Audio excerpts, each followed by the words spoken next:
بسم اللہ الرحمن الرحیم حامدا و مصلیٰ اما بعد۔ معزز سامعین و ناظرین، عزیز طلباء کرام، ہم نے نور الازا کے گزشتہ سبق میں وضو کی 3 اقسام پڑھیں کہ بعض صورتوں میں وضو کرنا فرض ہوتا ہے، بعض صورتوں میں واجب اور بعض صورتوں میں مستحب۔ ہمارا آج کا 9واں سبق نواقض وضو کے بیان میں ہے، یعنی وہ چیزیں جو وضو کو توڑ دیتی ہیں۔ صاحب نور الازا نے ایک فصل میں ان کا ذکر کرتے ہوئے فرمایا ینقض الوضوء 12 شیئا، 12 چیزیں ایسی ہیں جو وضو کو توڑ دیتی ہیں۔ وہ کون کون سی ہیں؟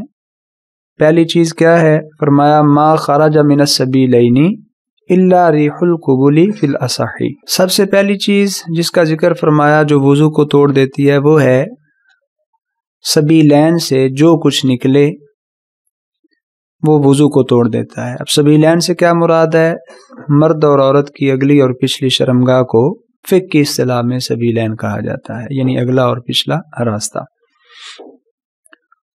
قبل کی جو ہوا ہے، اگلی شرمگاہ کی جو ہوا ہے، اس ہوا کے حوالے سے فرمایا کہ وہ وضو کو نہیں توڑتی۔ اصح قول یہی ہے۔ وَيَنْقُضُهُ وِلَادَةٌ مِّنْ غَيْرِ رُؤْيَةِ دَمٍ۔ دوسری چیز جو وضو کو توڑ دیتی ہے اس کا ذکر کرتے ہوئے فرمایا حاملہ عورت تھی، بچے کو جنم دیا لیکن خون نظر نہیں آیا، صرف بچہ جو ہے وہ ظاہر ہوا ہے، تو اس سے وضو ٹوٹ جائے گا۔ یعنی بچے کی ولادت جبکہ خون کی رویت کے بغیر ہو جائے، یہ بھی وضو کو توڑ دیتی ہے۔ تیسری چیز ذکر کرتے ہوئے فرمایا وَنِجَاسَةٌ سَائِلَةٌ مِّنْ غَيْرِهِمَا كَدَمٍ وَقَيْحٍ۔ ایسی نجاست جس میں بہاؤ ہو، سیلان پایا جائے، بہنا پایا جائے، اور وہ دونوں راستوں سے یعنی مرد اور عورت کی اگلی پچھلی شرمگاہ سے نہیں نکلی بلکہ جسم کے کسی اور حصے سے نجاست نکلی ہے، بہہ رہی ہے، تو اس سے بھی وضو ٹوٹ جائے گا۔ اس کی مثال میں خون اور پیپ کا ذکر فرمایا کہ ایک شخص جو ہے اس کے جسم کے کسی حصے پر زخم آ گیا اور اس زخم سے خون بہنا شروع ہو گیا، یا زخم جو ہے وہ پک گیا ہے، پیپ جمع ہو چکی ہے اور پیپ بہنا شروع ہو گئی، تو اس سے بھی وضو ٹوٹ جائے گا۔ چوتھی چیز جس کا ذکر کیا جو وضو کو توڑ دیتی ہے وہ ہے فرمایا وَقَيْءُ طَعَامٍ أَوْ مَاءٍ أَوْ عَلَقٍ أَوْ مِرَّةٍ إِذَا مَلَأَ الْفَمَ وَهُوَ مَا لَا يَنْطَبِقُ عَلَيْهِ إِلَّا بِتَكَلُّفٍ عَلَى الْأَصَحِّ۔ آدمی کو کھانے کی قے آ گئی، یا پانی کی، یا خون کے لوتھڑے کی، یا صفرا کی قے آ گئی، پیلی قے آ گئی، اور یہ چاروں قسم کی جو قے ہے یہ منہ بھر کر آ گئی، اتنی آئی کہ جس سے منہ بھر گیا، اور جس شخص کو قے آ رہی ہے وہ اس پر قابو بھی نہیں پا رہا الا بتکلف، ہاں تکلف کے ساتھ اس پر وہ قابو پا رہا ہے، اس سے روکی نہیں جا رہی، تو اصح قول کے مطابق اس سے بھی وضو ٹوٹ جائے گا۔ کھانے کی قے ہو، پانی کی ہو، یا جمے ہوئے خون کی ہو، یا یہ صفرا کی قے ہو۔ وَيُجْمَعُ مُتَفَرِّقُ الْقَيْءِ إِذَا اتَّحَدَ سَبَبُهُ۔ چوتھی صورت کے ساتھ ایک جزئی ذکر کی کہ اگر ایک شخص کو منہ بھر کر کھانے، پانی، جمے ہوئے خون یا صفرا کی قے نہیں آتی، ان میں سے کسی چیز کی قے آ رہی ہے لیکن تھوڑی تھوڑی آ رہی ہے،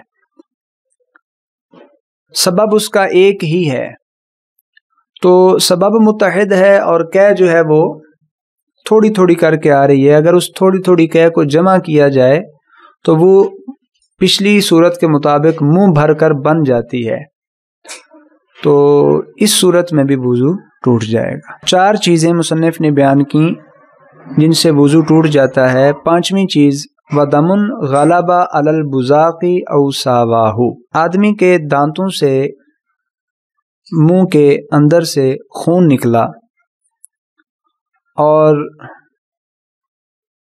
مسوڑوں وغیرہ سے، اور وہ خون اتنا نکلا کہ آدمی کی جو تھوک ہے اس پر غالب آ گیا یا کم از کم اس کے برابر ہو گیا، تو اس سے بھی وضو ٹوٹ جائے گا۔ غالب آنے کا پتہ کیسے چلے گا یا برابر ہونے کا؟ کہ خون جو ہے جب تھوک کے ساتھ ملا تو جب آدمی نے تھوکا تو رنگ جو ہے اس کا سرخ ہو چکا تھا، تو ایسی صورت میں سمجھ لیا جائے گا کہ خون جو ہے وہ تھوک پر غالب ہے، اس سے وضو ٹوٹ جائے گا۔ چھٹی چیز وَنَوْمٌ لَمْ تَتَمَكَّنْ فِيهِ الْمَقْعَدَةُ مِنَ الْأَرْضِ، آدمی اس انداز میں سوئے کہ اس کی جو پچھلی شرمگاہ ہے اس کو زمین پر قرار حاصل نہ رہے، مثلاً وہ دائیں پہلو پر سویا، بائیں پہلو پر سویا، یا سیدھا لیٹ کے سویا یا الٹا سویا، تو ان ساری صورتوں میں جو پچھلی شرمگاہ ہے اس کو زمین پر قرار حاصل نہیں رہتا، تو اس سے بھی وضو ٹوٹ جاتا ہے۔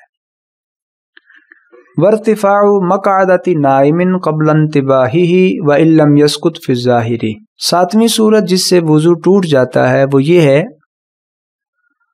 آدمی جب سویا زمین پر بیٹھا تھا، شرمگاہ کو قرار حاصل تھا، لیکن جب اٹھا، اٹھنے سے پہلے ہی مکمل متوجہ ہونے، جاگنے سے، اٹھنے سے، اس طرف دھیان جانے سے پہلے ہی اس کی پچھلی جو شرمگاہ تھی وہ زمین سے اٹھ چکی تھی، بلند ہو چکی تھی، تو اس صورت میں بھی وضو ٹوٹ جائے گا۔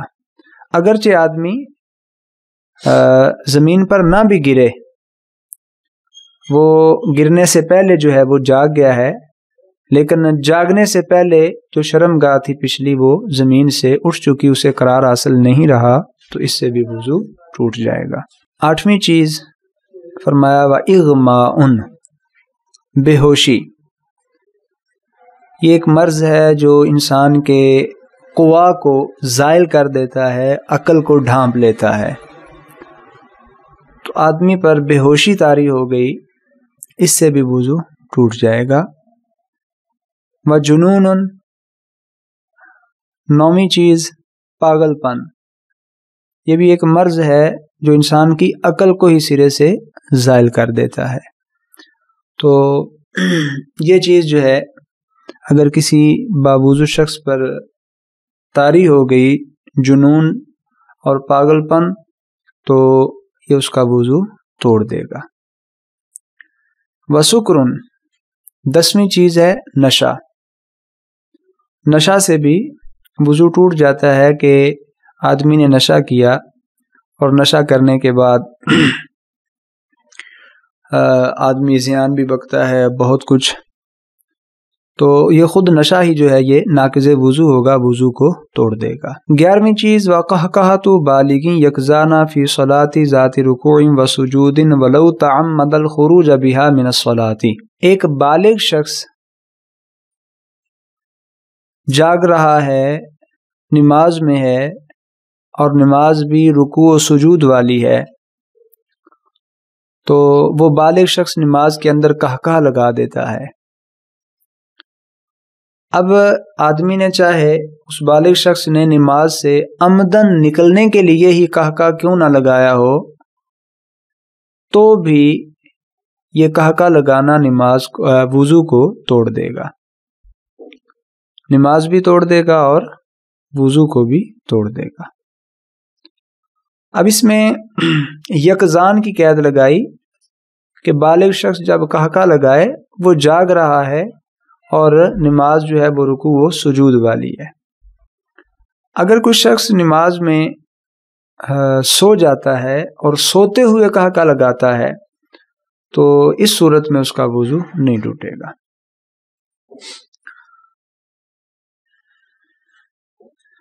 اب ہمارے عرف میں یہ قہقہ کا مفہوم جو لیا جاتا ہے فقہا کے عرف کے مطابق وہ یہ ہے کہ آدمی اتنی زور سے ہنسے کہ ساتھ والے کو اس کے ہنسنے کی آواز جو ہے وہ سنائی دے، دانت بھی ظاہر ہو جائیں اور آواز بھی سنائی دے۔